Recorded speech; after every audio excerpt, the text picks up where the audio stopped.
straight off the streets of Dayton. The crazy niggas anticipating another scheme to get me green. Living in the booth and perpetrating love, brothers fully strapped. And nigga that feel like I blow your heart through your back. So we know with that, BDM the nigga man. I kill and kill again, I stand right in your bitch's face with my dick and nothing hand. Just as if she'll fuck me, but if she don't, then fuck her. Between her and the man, she ain't the only dick sucker. The crazy brother from the streets of Dayton. The Glock I had you running the block like Walter Payton. Or the nigga named Bo, you gotta go for what you know. Cause making the wrong decisions might get you played like a hoe. Cause Dayton don't claim no punk ass niggas. You can get the boot, the fist, or the motherfucking trigger.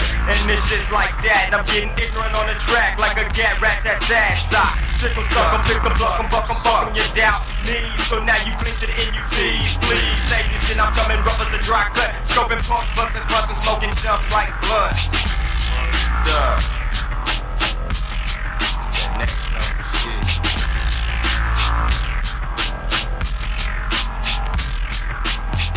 Y'all got my thighs screaming around the curb as it's the burger, blading blood, cause niggas be fucking with my nerves. Constantly feel the life my vein is combusting, so be prepared to start up.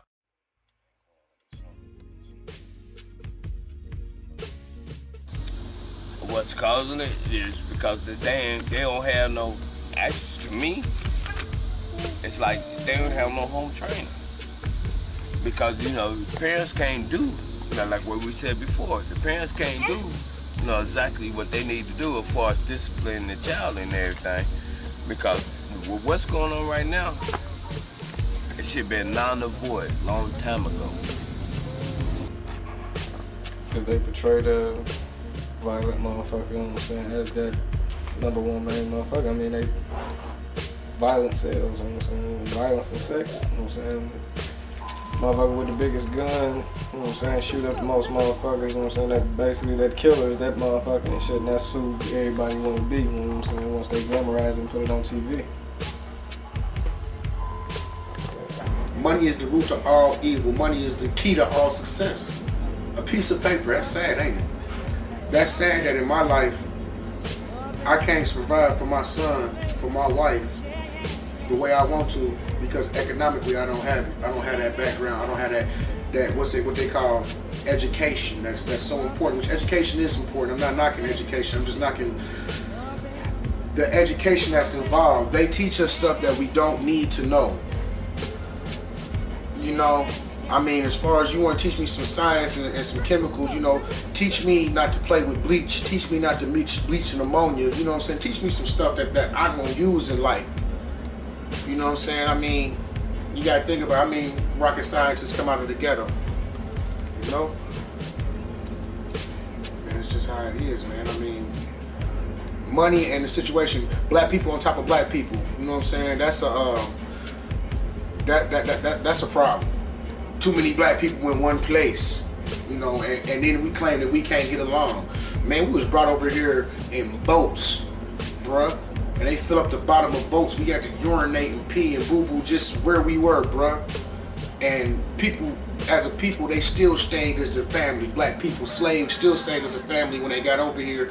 And through the whippings and through the telling us what to do and through all the degradation, them powerful black women kept us together. And that's what we don't have right now. That is a problem. Powerful black women, moms that care. You got so many moms that's so caught up, they more caught up into the streets and trying to get them a thug. You know what I'm saying? That they neglect their situation, they neglect their kids, they yell at their kids 24/7, and you don't realize everything that you do, if you own a child, if you have a child, everything that you do, man, it really, really reflects on that child, man. You don't even pay attention to that, man. Our people out here having babies and not even raising them. How do you have the audacity to leave a child helpless in a trash can at the hospital door and just say, well, I hope somebody takes care of him? I could never hope nobody take care of mine, man, because mine didn't take care of me. I took care of me. The best thing that ever happened to me was my grandma. But think about today's grandmas now that we got coming up. You know? All they've been doing is party. They don't know nothing about being grandma. They're not from those times of being a soul survivor. That's true. I mean, that's a real problem out here, man. I mean, you got kids looking up to dope dealers And ain't nothing wrong with that, but understand why that man was selling dope. And dope dealers, every dollar don't mean that you gotta kill for it. That's a problem, man. That's a problem. You knew little homie couldn't handle it. You knew little homie was falling off. You know what I'm saying? You shouldn't have involved yourself with little homie as far as, you know what I'm saying, to that extreme. You got cats that's getting involved with these foreigners and they act like they know what they doing. These foreigners will kill you in a heartbeat. They grow up 4 years old with an AK in their hand. America's got a lot better plan as far as coming up than what they do over there, man. You know what I'm saying? I mean, that's just real. That's why they come here. There's education, lack of education. The education system is just terrible nowadays. I think parenting is a little thing. The family structure has just been destroyed in this country since the mid-'80s on up, when the Reagan administration came in and crack was introduced to the community. It just started diminishing people. I mean, there were lessons taught with coming along with crack. It's just get your own. You gotta be paid, you gotta be rich, and you gotta do it by any means necessary. Do whatever you have to get money. Doesn't matter if you hurt anybody or affect families, no matter what. Just do what you have to do to get yours. I don't know, man. I know a lot of people frustrated with these situations, man. You know what I'm saying? And when you have certain situations and you don't feel like you have any other options, you know, the natural thing is to kick into your nature, you know what I mean? And our nature is automatically wild, and it's all about surviving, you know what I mean? And, you know, most of the issues of violence is a result of an issue about respect. You know what I'm saying? Somebody feeling disrespected, feeling like they gotta get some kind of respect, you know what I'm saying? So, that's, yeah. You know, it's all pre-planned. The white man knows that. If you don't have something for them to do, they gonna get in trouble. Right. And all they do is basically just fall into that same old pit. So they just have to realize that what's right and what's wrong. And everybody knows what's right and what's wrong. Some of the kids and everything, I don't know, they really like to chase that fast dime and make no sense to me. They see a lot of that stuff, that Hollywood stuff on the videos, that has a lot to do with it. They think that them guys just out there is Acting and they forget, yeah. Well, it is acting. Yeah. Not everybody in the rap video making money. No, it's not. Shooting up folks like crazy too. Yeah. But I don't know, I just wonder where their dreams are, where their head is, what is it that they want to do, what is it that they want to be. You know, during the summer they would have something to do, like sewing, day camp. They don't hardly have that anymore. That would be nice to see that come back. Day camp in the park, and where the kids are learning pottery and learning different things and take their lunch and be there all day learning this, learning that. But you don't see that either. I don't know. Oh, she gonna give you some. Bless her. I don't want nothing right now, baby. Yeah. I don't know exactly what you're looking for, but this ain't no game out here, man. You gotta know exactly what you're doing, what you want to do. And if you don't start planning that right away, then you're gonna find yourself into that pitfall. And once they get you into that system, there just ain't no way out of that. You just continuously go back and keep doing that dumb stuff over and over, man. They got you exactly where you want, where they want you at. What's causing all the violence in the city? So many elements to it. First of all, I'm gonna start with our people, as far as like the way we think, you know what I mean, and the way we are. You know, these things like drugs and lack of education are helping it. You know what I'm saying? It's gotta be more education. Education has to be more available than drugs are. You know what I mean? To get out here and sell drugs is pretty easy. But our people are so deprived, and we so hungry that, you know, we just looking for that instant gratification, just something to, you know what I mean, to keep us going until the next day. thing to get over that is education, man. Education is like the only way that violence is gonna be able to, you know what I mean, start to subside a little bit. The dope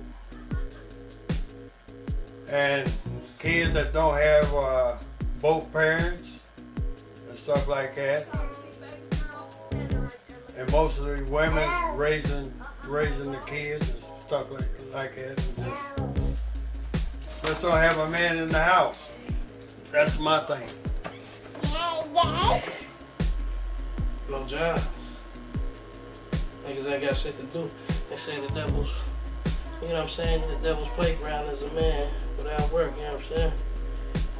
That motherfucking mind of a man who ain't doing shit, especially a black man who's stuck in this motherfucker. They're ready to kill something.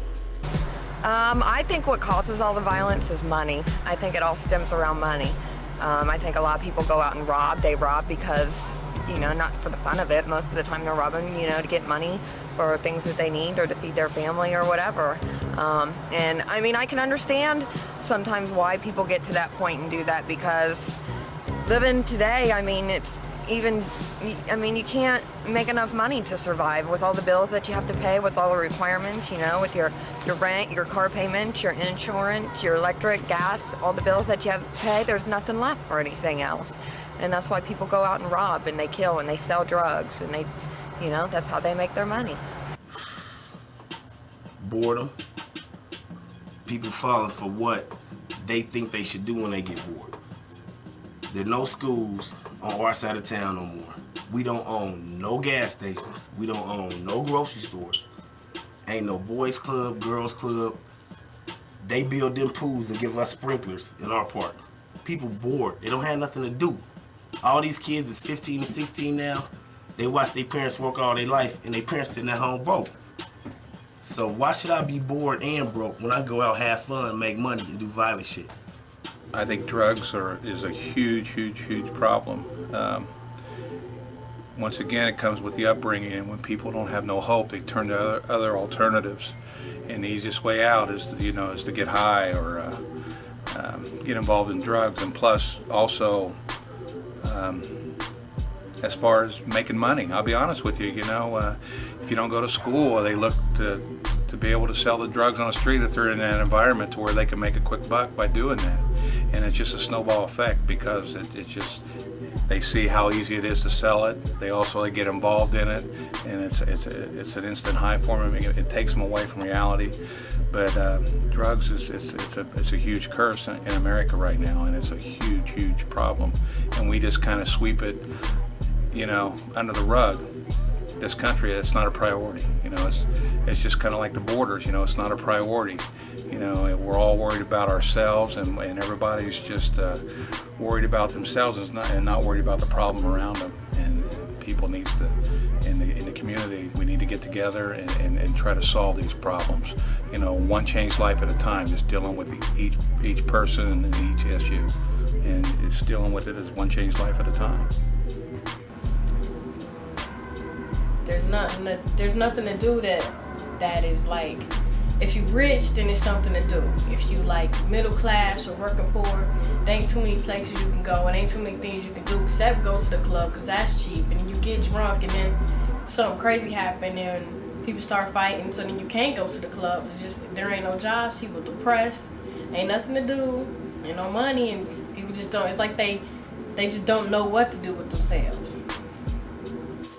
I mean, what's causing all this violence? You got a lot of factors that are causing this violence. I mean, besides people not caring and respecting for each other anymore, you got these crooked cops in Dayton. I mean, they're just harassing people, just, you know, making them feel bad about themselves. I mean, you know, when I was younger, like a teenager, ages 14 to 19, I mean, we would go to school. We wasn't thinking about selling drugs or hurting people or doing anything crazy. We were just trying to go to school and just trying to live, trying to eat.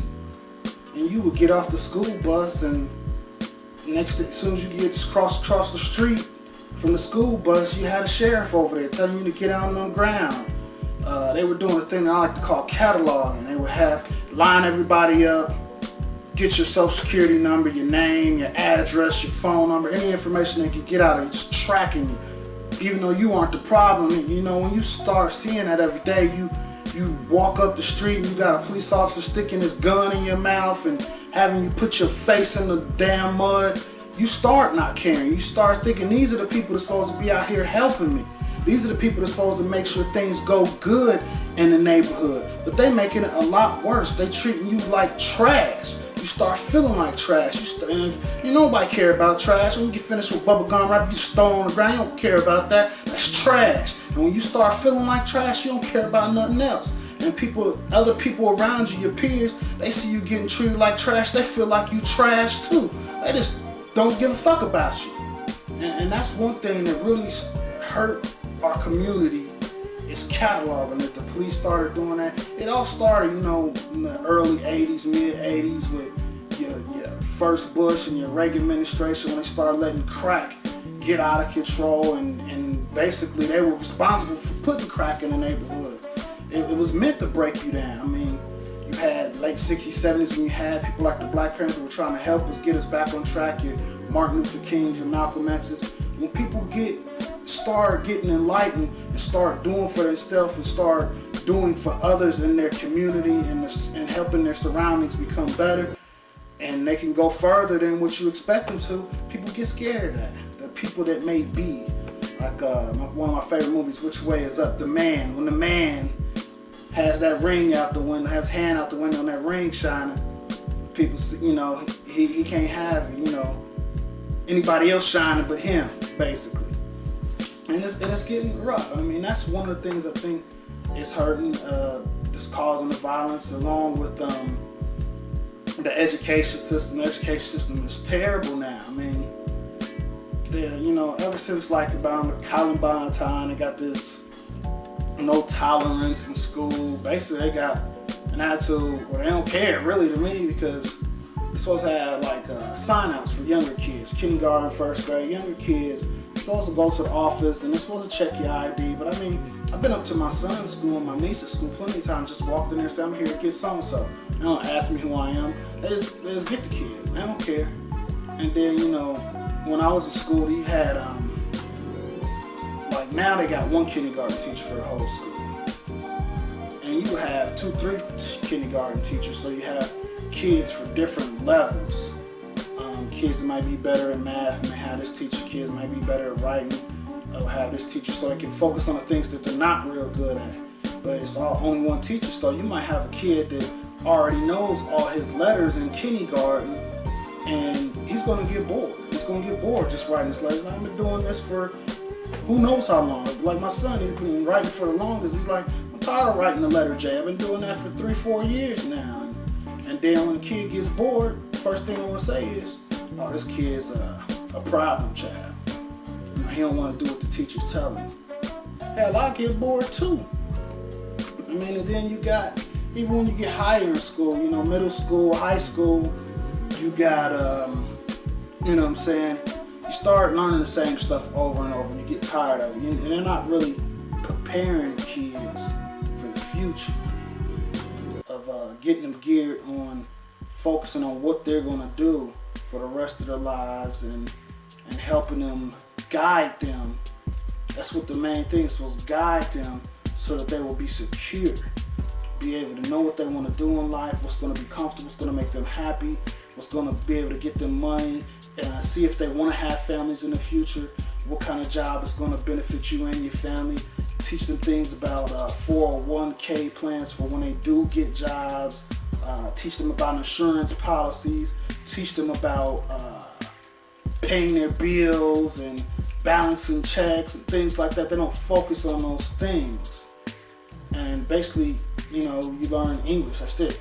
You learn social studies. Who gives a fuck about what happened 50 years ago? It's not affecting me now. And you know, there's some things that will affect you. You know, like your rights and stuff like that. But you know, like Ohio history, who was the first person in Ohio? I don't give a fuck who's the person in Ohio. I'm in Ohio right now, and I need to know how I can be secure in my life and secure my family's life. Those are things they should focus on. Well, this may sound repetitive, but I think the fact that we hire police officers and give them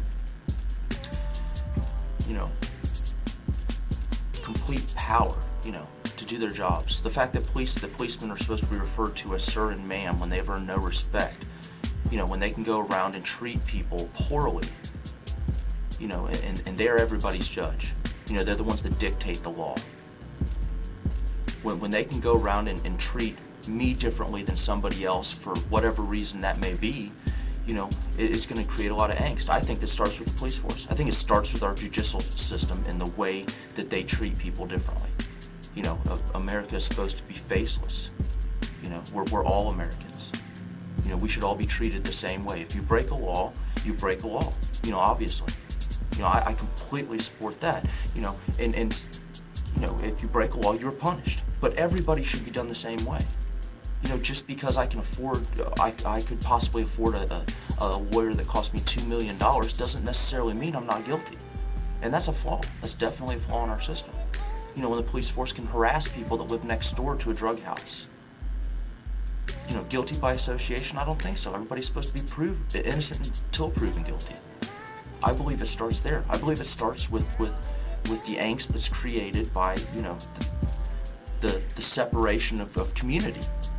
You know, in Oakwood, you're treated a lot different than you are in the city of Dayton. And that's not right.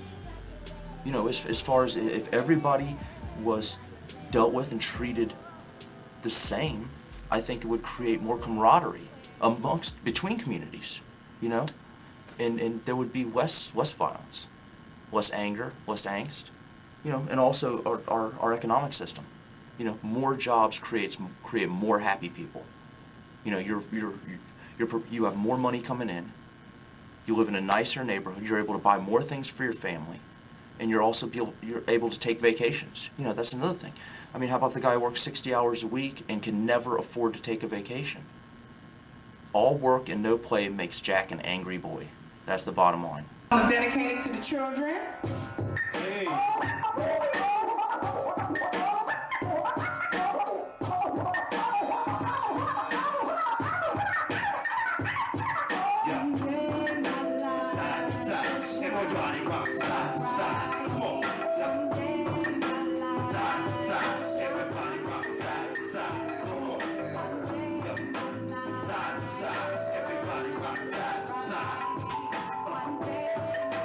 Side to side, everybody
virus material, they live with the news and kind of with the stem of the ring. Mysterious things, a man straight against the street, flying through the air, wearing the mask of the city.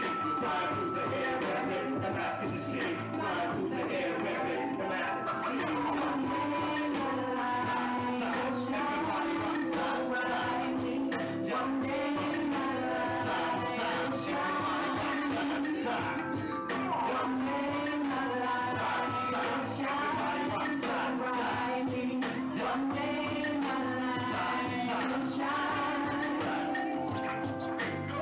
We got no hope of first you myself civilized. Must begin to understand that you are the chief executive officer.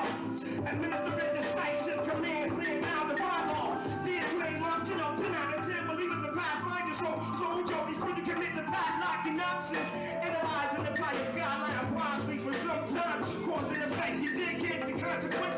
It's only remembered after the ingredients of your poison or drugs. Minutes of the storm of the back, you all crush igniting your nose like fire. We're finished over through the cracks and crevices to reach fate.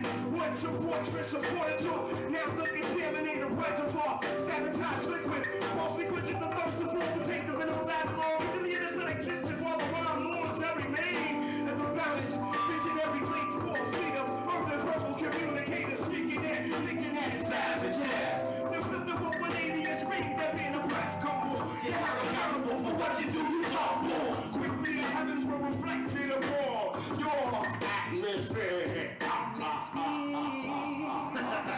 One day in my life, everybody shine, everybody one day in my life, shine, into the one day in my life, everybody shine, one day in my life,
Time to turn the energy up a little bit.